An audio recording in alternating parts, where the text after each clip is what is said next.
Before we get started, make sure to subscribe to the channel and like this video. That way, you'll always stay connected to our stories and never miss the next adventure.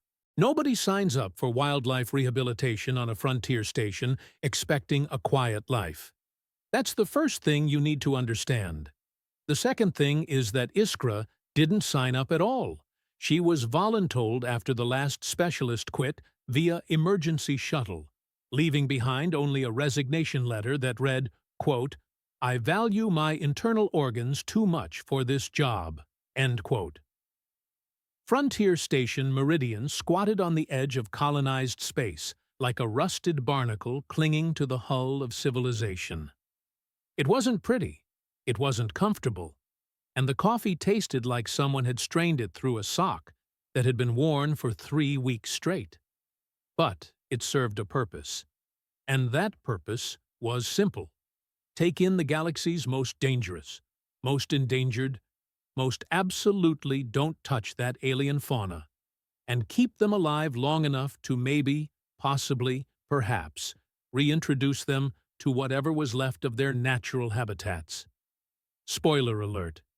There usually wasn't much left.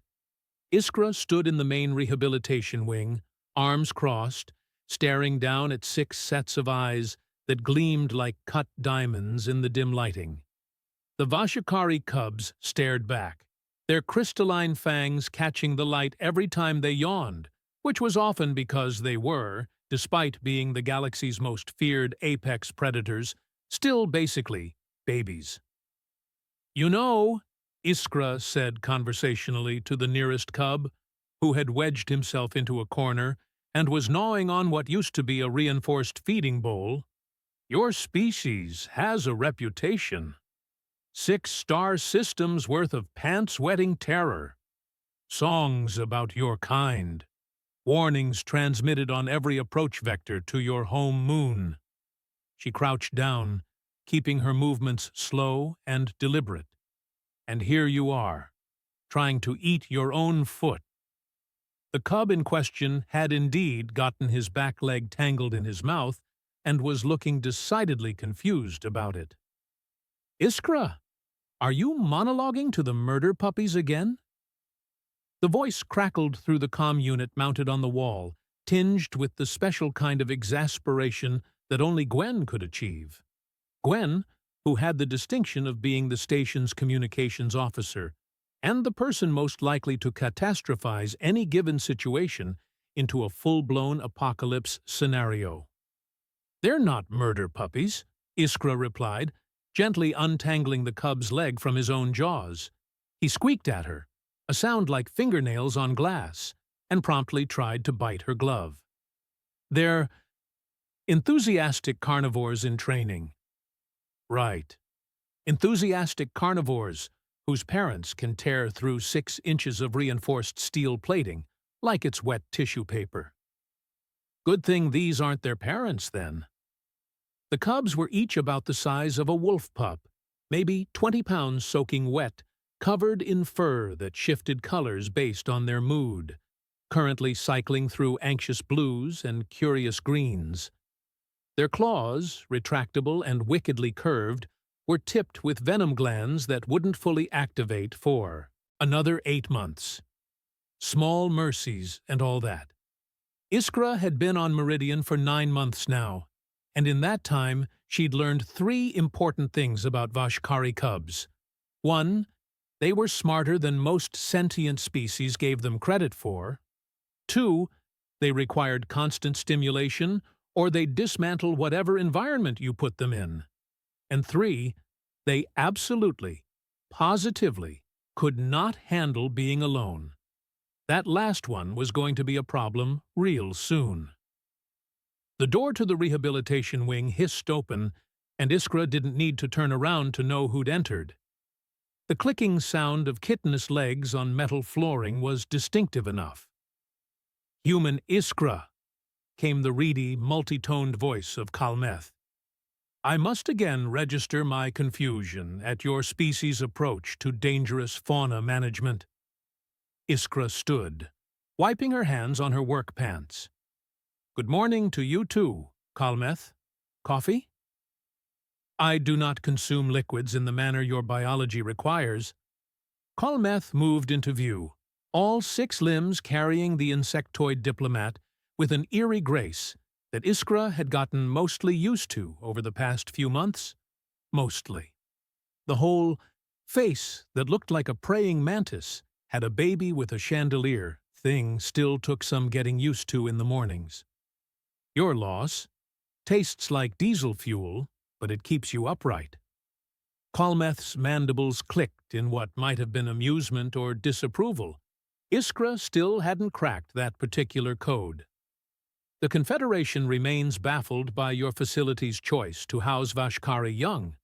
The mortality rate for handlers of this species is, 83% over a 10-year average. I've read the brief. Iskra moved to the environmental controls, adjusting the temperature down a few degrees. The cubs liked it cold, something about their homeworld being a frozen moon with an atmosphere that could kill a human in under 2 minutes. Thing is, these little guys didn't ask to be the last of their kind. Their moon's dying, the ecosystem collapsed, and someone decided to scoop up the survivors before they went extinct. Noble. Foolish. These concepts often overlap in human endeavors. Story of our species, pal. One of the cubs, the smallest of the litter, had climbed up Iskra's leg and was now perched on her shoulder, making a sound like a broken motor. She scratched behind what might have been ears, might have been sensory organs. Xenobiology wasn't her specialty. She just knew the cubs liked it. You are aware, Kalmeth continued, moving closer to observe the cubs with what Iskra had learned to recognize as scientific fascination, that today's drill is mandatory. All personnel must evacuate to designated safe zones.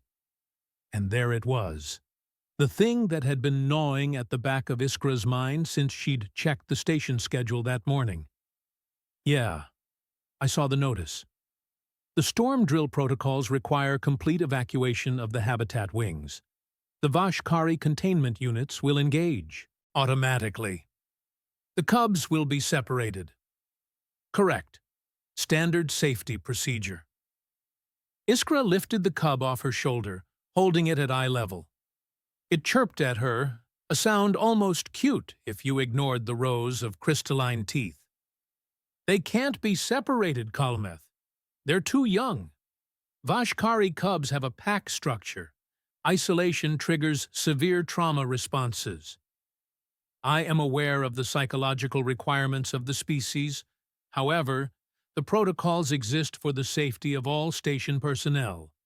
The drills simulate solar radiation events, which are not uncommon in this region of space. Kalmeth's tone shifted slightly, something that might have been concern if the translator was getting it right. Vashkari cubs, when distressed, emit vocalizations that can rupture human auditory organs. Their defensive responses, even at this age, include venomous secretions and surprising physical strength. So you're saying they're dangerous when scared. I am saying that remaining with them during a high-stress simulation would be catastrophically unwise.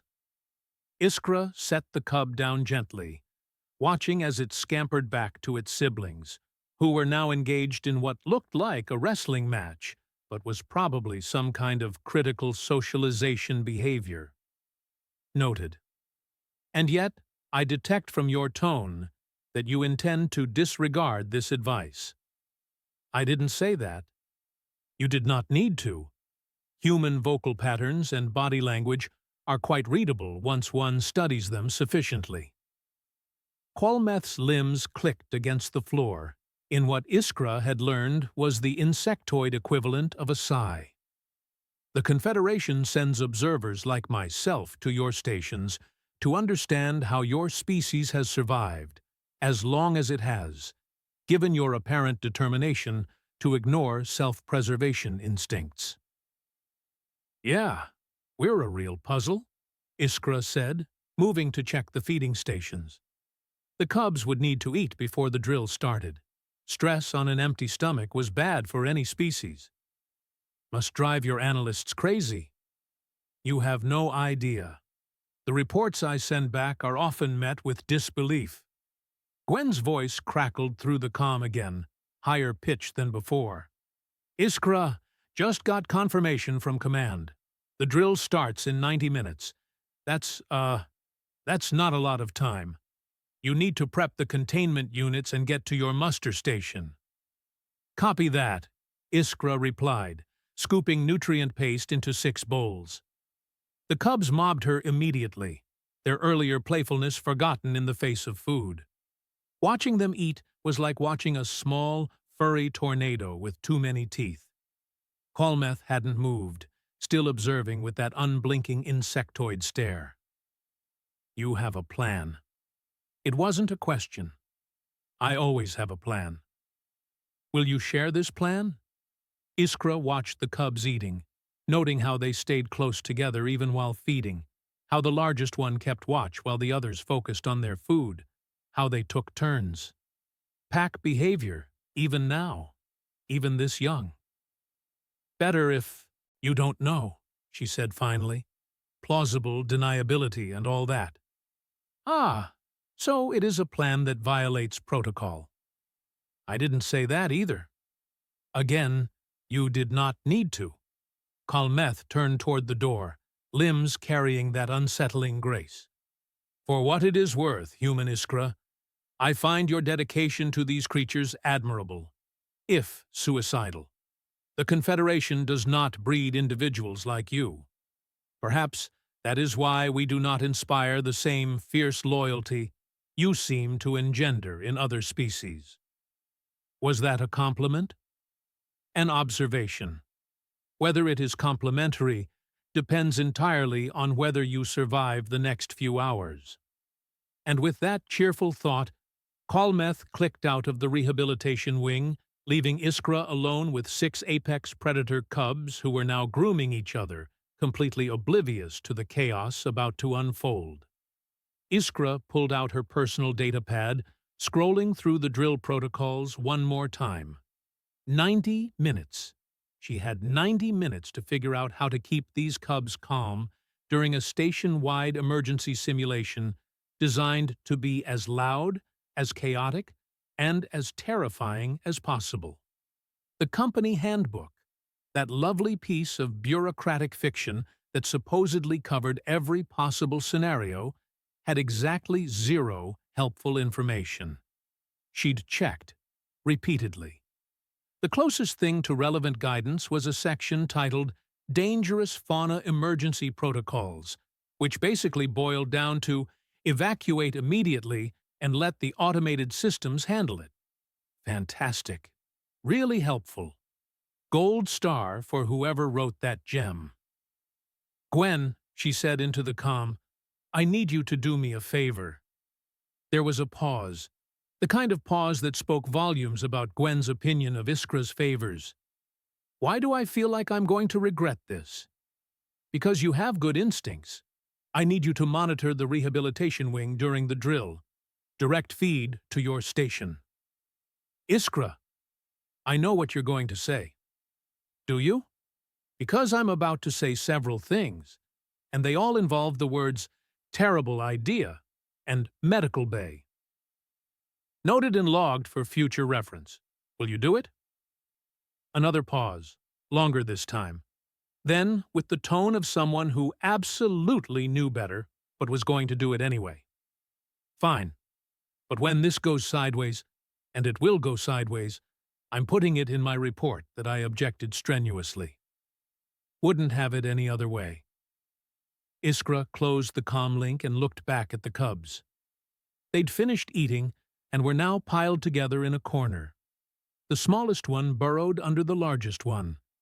The others draped across each other in a tangle of limbs and tails and fur that shifted through content purples and sleepy grays. 90 minutes until the alarms started screaming.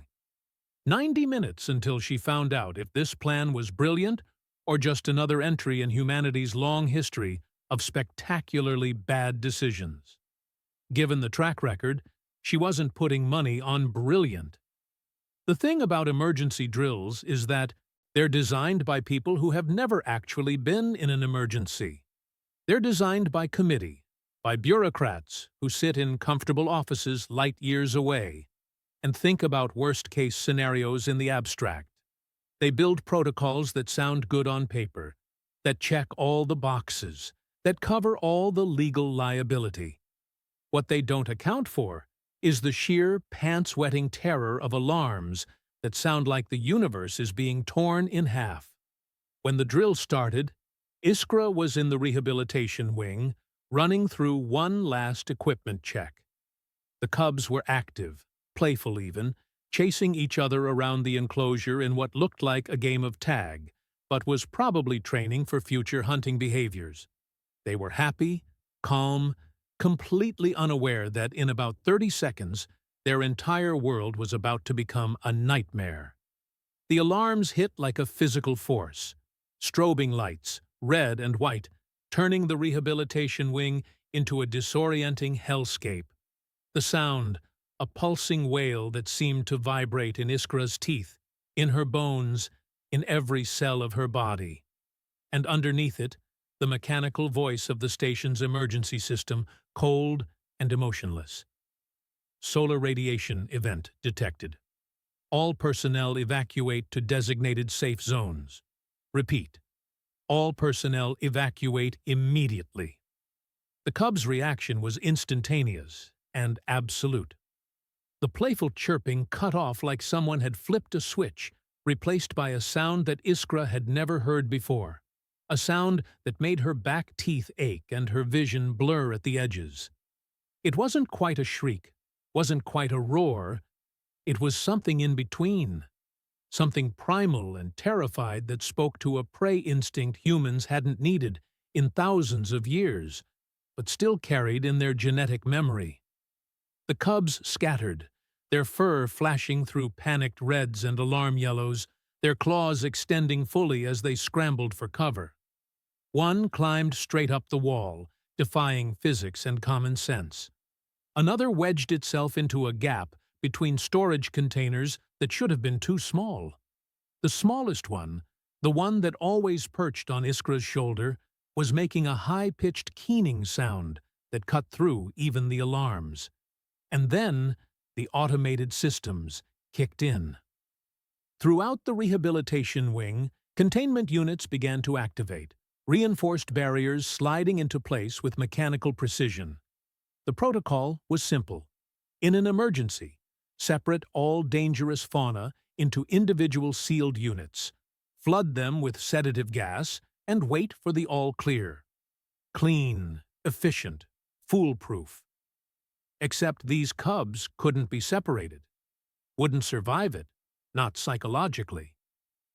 Iskra had maybe 5 seconds before the barriers locked into place. She didn't think, couldn't afford to think, just moved on pure instinct and whatever insanity had kept her species alive this long. She hit the manual override on her section, felt the barriers hesitate, stutter in their tracks. That bought her maybe another 10 seconds, tops, before the system overrode her override and finished the lockdown anyway. Her thermal jacket, the thick one she wore because the rehabilitation wing was kept cold for the cubs, was already half unzipped. She tore it the rest of the way open, dropped to her knees in the middle of the chaos, and did something that no sane person would ever do. She called to them, "Here, come on, right here. It's okay. I've got you." The smallest cub reached her first, launching itself at her chest with enough force to knock the wind out of her lungs. It burrowed against her, claws pricking through her shirt, that keening sound continuing but muffled now against her body. The second cub followed, then the third, drawn by instinct or desperation or whatever passed for trust in their young minds. Iskra wrapped the jacket around them, felt more cubs piling on, climbing over each other in their desperation to get close, to hide, to find safety in the only thing that made sense in their terrifying world right now. 6 cubs, 6 20-pound apex predators, their claws extended, their venom glands active even if not fully functional, their crystalline fangs sharp enough to shred flesh. All of them pressed against her body, under her jacket, trembling and terrified, and completely, utterly vulnerable. The barriers finished their sequence, locking down with a definitive clang that echoed even over the alarms. Iskra was trapped in her section, sealed in with the cubs, and she absolutely could not move. Not an inch, not even to shift her weight. The comm unit crackled to life, Gwen's voice pitched high with panic. "Iskra? Iskra, respond! I'm showing you didn't make it to your muster station. I'm showing— Oh no. Oh no, no, no. Tell me you're not. Tell me you didn't."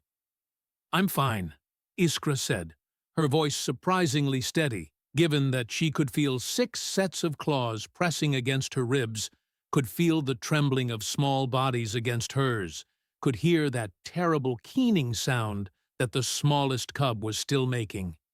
"You're not fine. You're locked in with— The sensors are going crazy. The cubs are— Iskra, you need to activate the sedative systems right now." "Can't do that, Gwen." "What do you mean you can't? They're under my jacket." Silence. The kind of silence that speaks louder than any words possibly could. Then, "I'm sorry. I must have misheard you. It sounded like you said the Vashkari cubs, the infant apex predators whose adult forms are literally feared across 6 star systems, are currently inside your clothing." "That's correct." "Iskra, I'm looking at the handbook right now, and there is no entry for— There's nothing that covers. This isn't even in the appendix of worst-case scenarios." "Yeah, well, maybe it should be." Another voice cut in, Kalmeth's reedy tones somehow managing to convey both horror and a kind of resigned acceptance. "Human Iskra, I am currently in the command center. I am observing your biometric readings. Your heart rate is elevated but stable. The cub's readings indicate extreme distress, transitioning to interesting, transitioning to alert stillness." "They're calming down," Iskra said quietly, feeling it happen in real time. The trembling was lessening. The keening had stopped. The cubs were still pressed against her, claws still extended, but the panic was fading, replaced by something else. Confusion, maybe. The animal version of what just happened. "You cannot remain motionless indefinitely," Kalmeth stated. "The drill protocol runs for a minimum of 45 minutes. The cubs will not— They'll settle. They just need time. If you move, if your positioning shifts even slightly, their predator instincts will engage. They will perceive you as a threat. Then I won't move." Gwen made a sound that might have been a laugh or a sob, or both. "This is insane. This is— You realize this is completely insane, right?" Iskra felt one of the cubs shift, felt the prick of claws adjusting position. She kept her breathing steady, kept her body relaxed despite every muscle screaming at her to run, to move, to do literally anything except stand here like a human-shaped security blanket for 6 baby monsters. "Yeah," she said softly. "I'm aware. Time does funny things when you're standing absolutely still, with 6 sets of claws pressed against your ribcage. It stretches, becomes elastic, turns every second into a small eternity." Iskra counted her breaths, kept them slow and measured, and tried very hard not to think about how much her legs were already starting to ache. The alarms continued their assault on reality, strobing lights painting the rehabilitation wing in shades of panic. The cubs had stopped their keening, but they hadn't relaxed, not fully. She could feel the tension in their small bodies, could feel the way they pressed closer together, using her as both shield and anchor. Biometrics still stable. Colmeth reported through the comm, voice clinical and detached in that way that suggested the insectoid was absolutely fascinated by what was happening. Heart rate, 68 beats per minute. Respiration, 12 breaths per minute. You are maintaining remarkable physiological control, human Iskra. Thanks. I've had practice standing still, Iskra muttered. Then immediately regretted speaking, because one of the cubs shifted at the vibration of her voice, claws pricking deeper for a moment before settling again. Gwen's voice, when it came through, was tight with stress. Command is asking for a status update. What do I tell them? Tell them the situation is under control. Is it, though? Is it really under control? Define control. Iskra. The station shuddered, a deep metallic groan that resonated through the floor and up into Iskra's legs. The lights flickered, the alarms stuttered for half a heartbeat, and in that moment of interrupted chaos, Iskra felt every single cub tense simultaneously. What was that? She asked, keeping her voice level even as her own heart rate kicked up several notches. Colmeth's response came faster than usual. Anomalous reading. The radiation shields engaged ahead of schedule. This is unexpected. Gwen? The communications officer's voice had gone from stressed to something approaching genuine fear. Checking now. Pulling up the sensor data. This should just be a drill. There's no scheduled. Oh no. Gwen, I need you to use your words. It's not a drill anymore. There's a genuine solar radiation event, Category 3. It hit 30 minutes early. The automated systems detected it and engaged emergency protocols. We're in a real lockdown now. The universe, Iskra reflected, had a truly terrible sense of humor. How long? She asked. Minimum duration for a Category 3 event is, Gwen's voice caught, is 90 minutes from initial shield engagement. Iskra, you can't stand there for 90 minutes. You physically can't. Guess we'll find out. Colmeth made a clicking sound that the translator didn't even attempt to interpret. The situation has escalated beyond acceptable risk parameters. Human Iskra, the radiation levels in non-shielded sections, would be lethal within minutes. You cannot evacuate. You cannot access medical support. You are, in your vernacular, stuck. I'm aware of what stuck means, Colmeth. Your species truly has no sense of self-preservation. The Confederation psychologists will require extensive documentation of this incident. It may become a case study in human irrationality. Great! I'll be famous. One of the cubs made a sound, not the keening from before, something lower, almost like a purr, but mechanical, grinding. The other cubs responded, the sound building, resonating through Iskra's chest. It should have been terrifying. Instead, it was almost soothing? That couldn't be right. Colmeth, are you picking up the sound? Yes. Analysis indicates it is a comfort vocalization. Vashkari cubs produce it when in close proximity to pack members during rest periods. The frequency has mild sedative properties, likely evolved to ensure synchronized sleep cycles among littermates. So they're trying to calm themselves down. And, inadvertently, you as well. The effect works across species barriers, though the mechanism is not fully understood.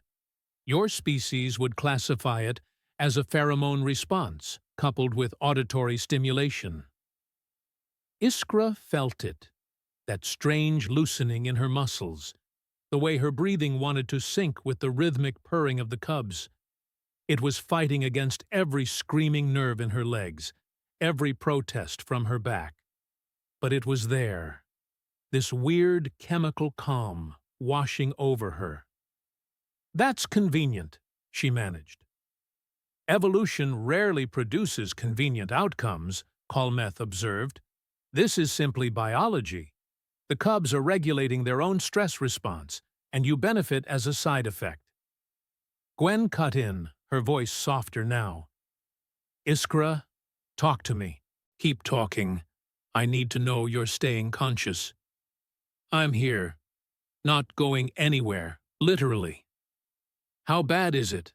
The pain, I mean." Iskra considered lying, decided against it. "Legs feel like they're on fire. Back's not happy. The cubs weigh more than you'd think when they're all piled on you." "Can you shift your weight at all?" "Not without triggering a response. Kalmeth's right about the predator instinct thing. Any sudden movement and they'll either bolt or defend, and given that they're currently using me as a blanket, defending would be bad. So you just have to stand there." "Yep. For 90 minutes. That's the plan." Gwen was quiet for a moment. Then, "Why? Why do this? They're animals, Iskra. Dangerous ones. No one would blame you for following protocol." The question hung in the air, mixing with the mechanical purring of the cubs, with the distant wail of alarms, with the groaning of the station's radiation shields doing their job. Why? Iskra closed her eyes, feeling the weight of the cubs against her, feeling the prick of claws that could kill but weren't, feeling the trust of creatures that shouldn't trust anything. "I had a daughter," she said quietly. The comm was silent, waiting. "Transport accident, colony ship. She was 6. It was quick. That's what they told me. Quick. Like that makes it better." The words came easier than she expected. Maybe because of the purring. Maybe because she was too tired to keep them locked away. "After, I couldn't be around people. Couldn't do the grief counseling. Couldn't handle the sympathy, the pity. So I applied for frontier work. Figured I'd be useful somewhere I couldn't hurt anyone by being broken." "You're not broken," Gwen said softly. "No? Because I feel pretty shattered most days." One of the cubs shifted, the smallest one, burrowing deeper against her. "But these guys, they don't care about that. They don't know about loss or grief or any of the complicated human garbage I'm carrying around. They just know that right now, in this moment, they're scared, and I'm here, and I'm safe." "You're giving them what you couldn't give yourself," Kalmeth said, and there was something in the translator's rendering that sounded almost gentle. Protection, certainty, presence. Maybe, or maybe I just really hate following stupid protocols. Both can be true. The station shuddered again, less violently this time, the shields adjusting to the radiation barrage. The cubs barely reacted, their purring steady, their bodies heavy and warm against Iskra.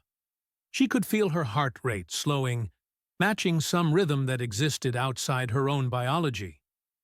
"Kalmeth," she said, "you mentioned something earlier, about cardiovascular rhythms." "Yes.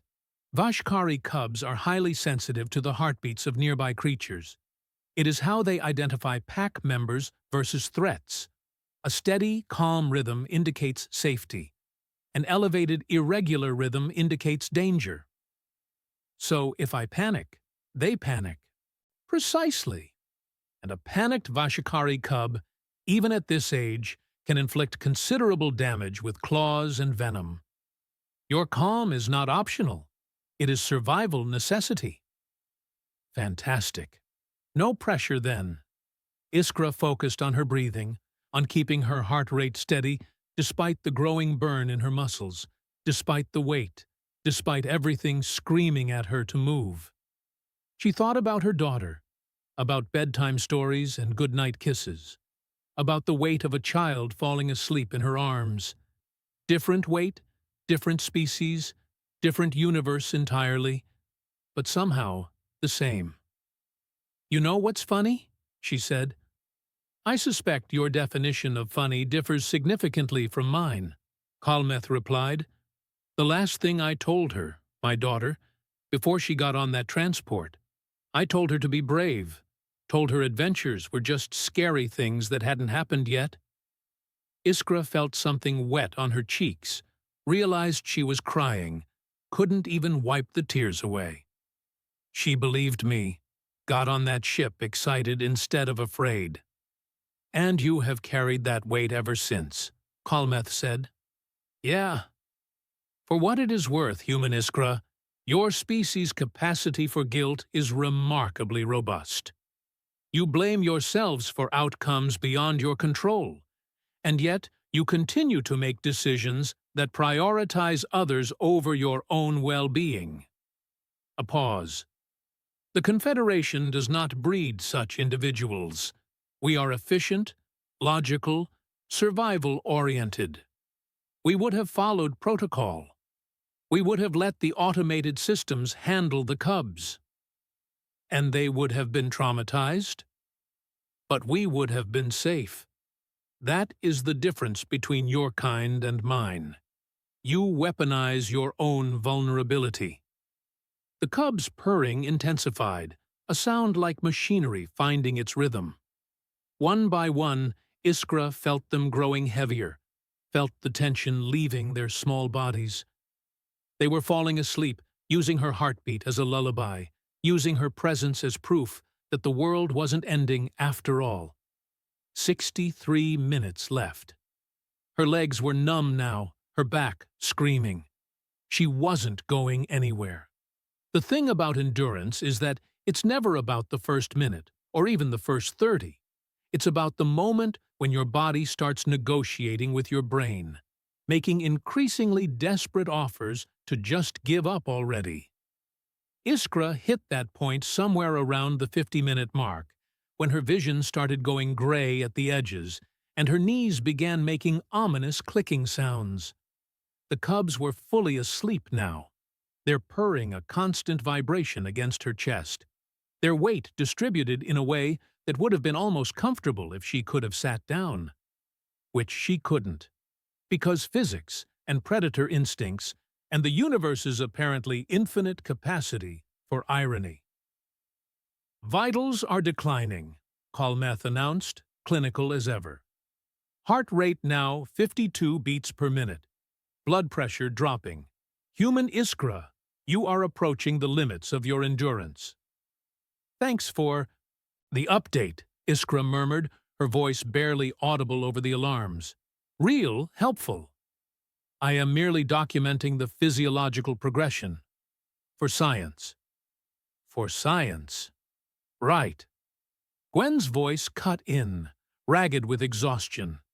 She'd been talking to Iskra for the past hour, filling the silence with stories, jokes, complaints about station food, anything to keep her conscious and focused.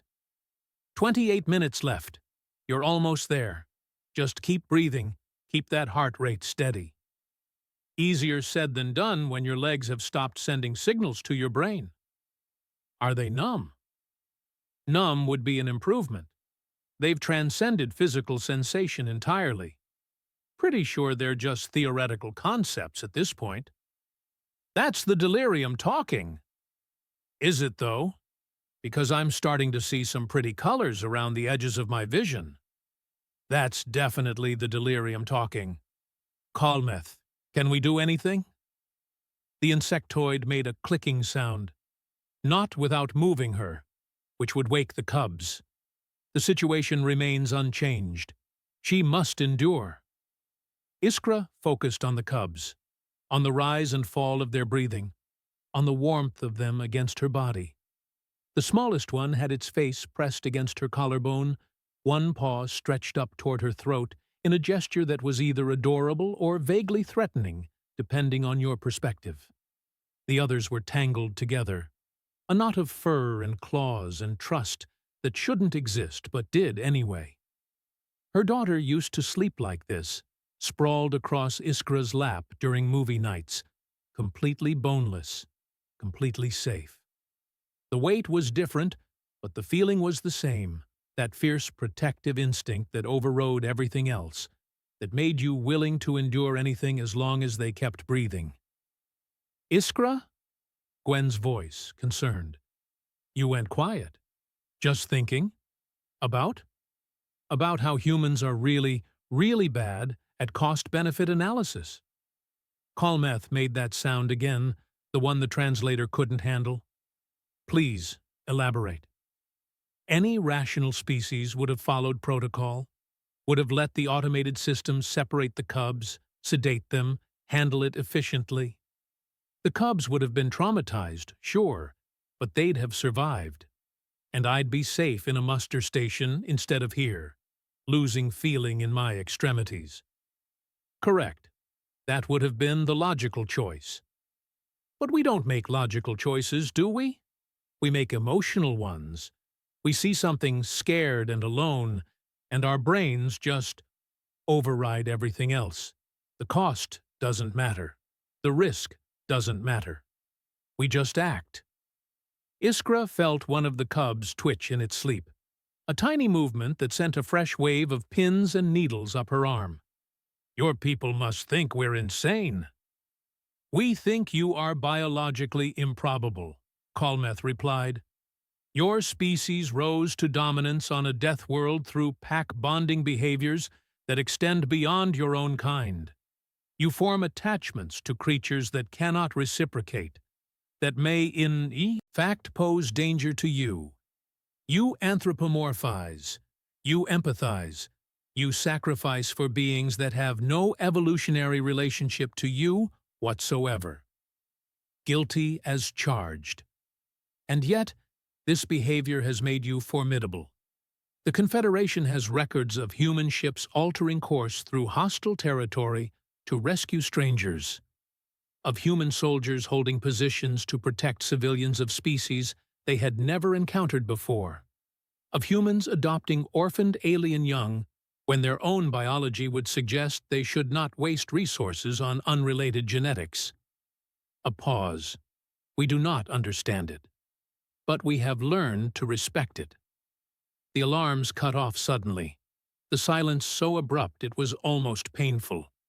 The strobing lights faded to normal illumination, leaving Iskra blinking in the steady glow. The station's automated voice, still emotionless, announced, "Radiation event concluded. All clear status confirmed. Normal operations resuming."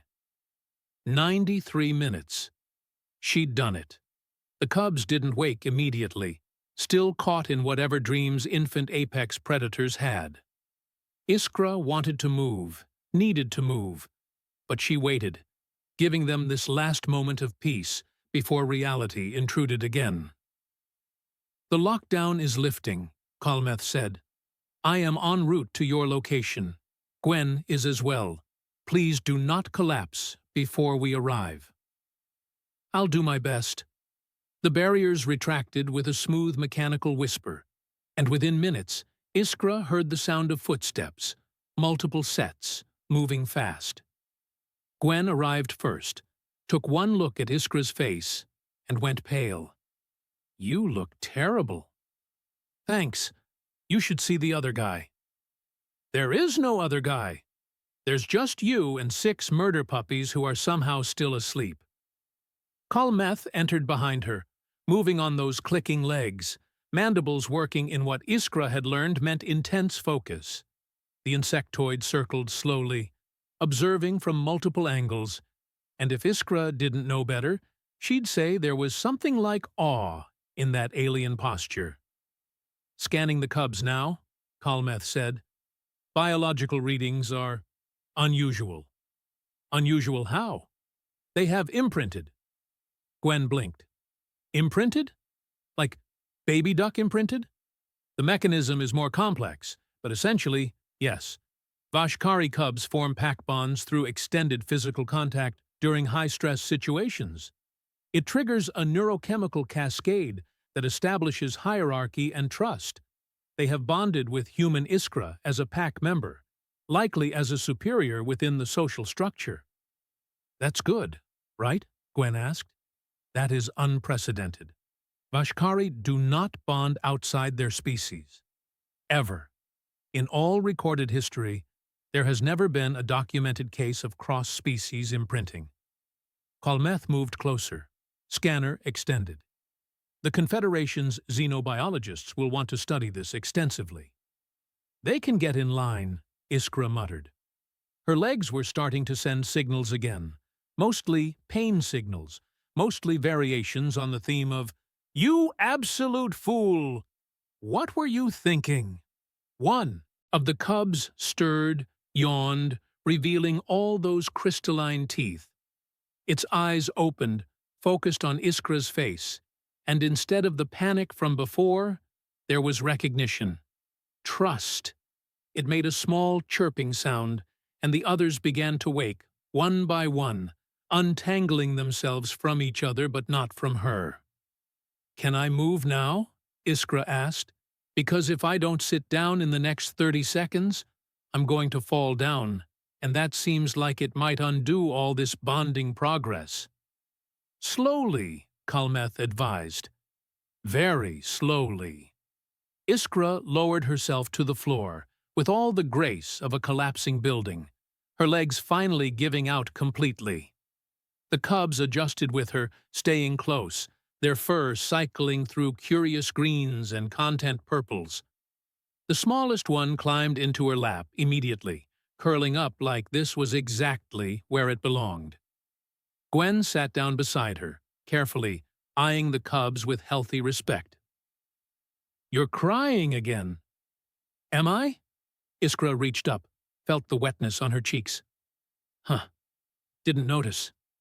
Are you okay?" "No. Yes. Maybe."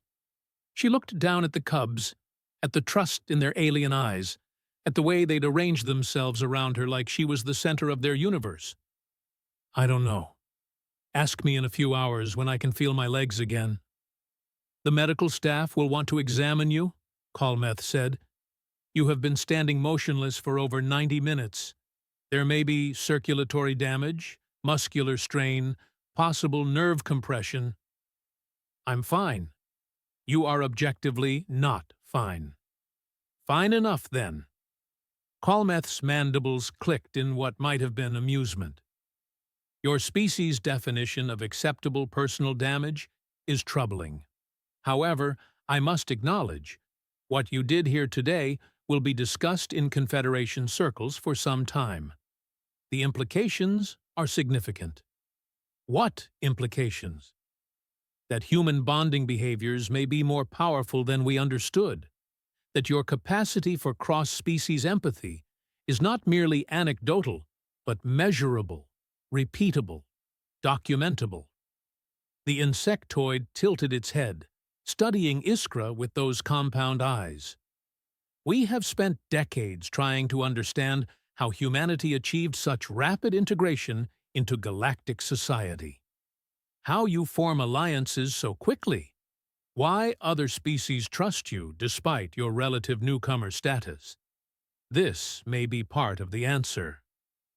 Gwen leaned back against the wall, watching the cubs with something approaching wonder. "So, what you're saying is that Iskra's terrible decision-making is actually a feature, not a bug?" "In the crudest possible terms, yes." Iskra laughed, a sound that came out more like a wheeze. "Weaponized compassion. You said that before, Kalmeth. I didn't really get it then. And now? Now I think maybe you're onto something." She stroked the smallest cub's head, felt it lean into her touch.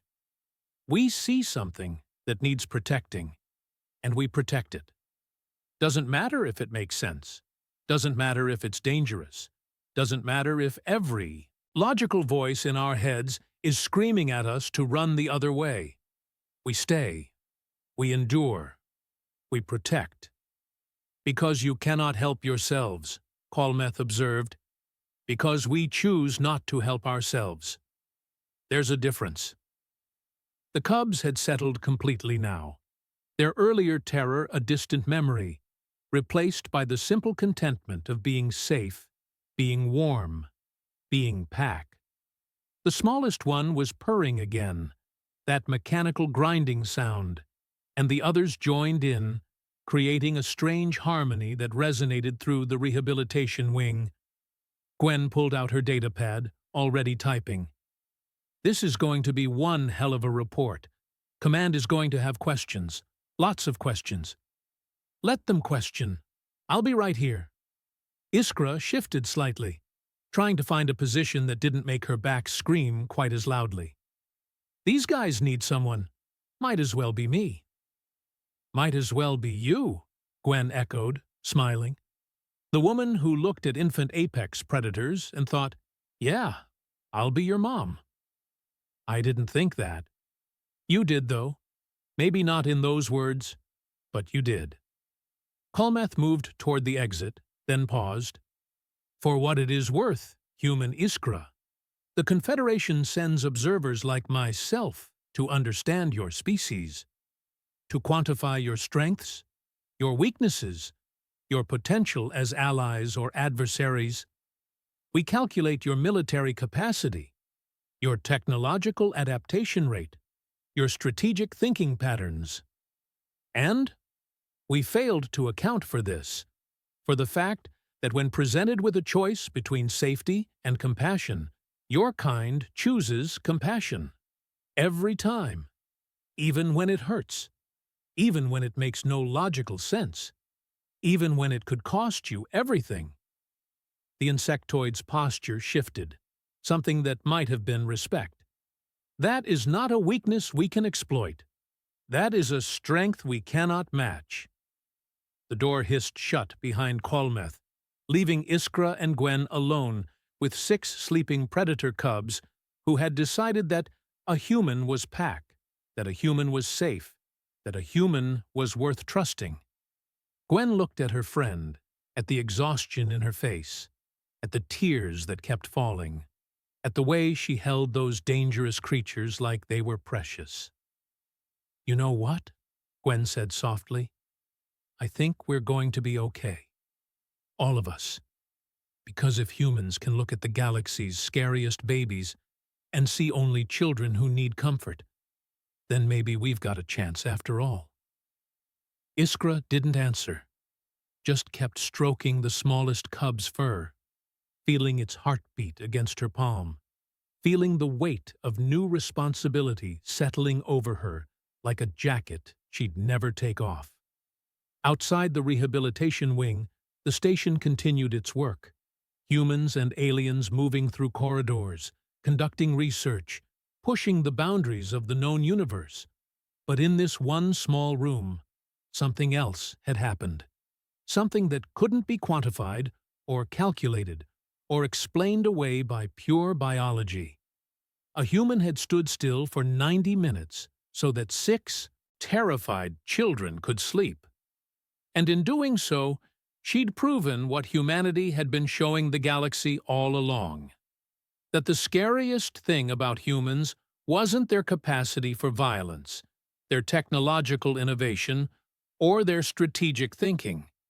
It was their weaponized compassion, their inability to walk away from something that needed them, their stubborn insistence that mercy was strength and kindness was courage. The galaxy was still learning that lesson, and humanity, one ridiculous decision at a time, was happy to keep teaching it.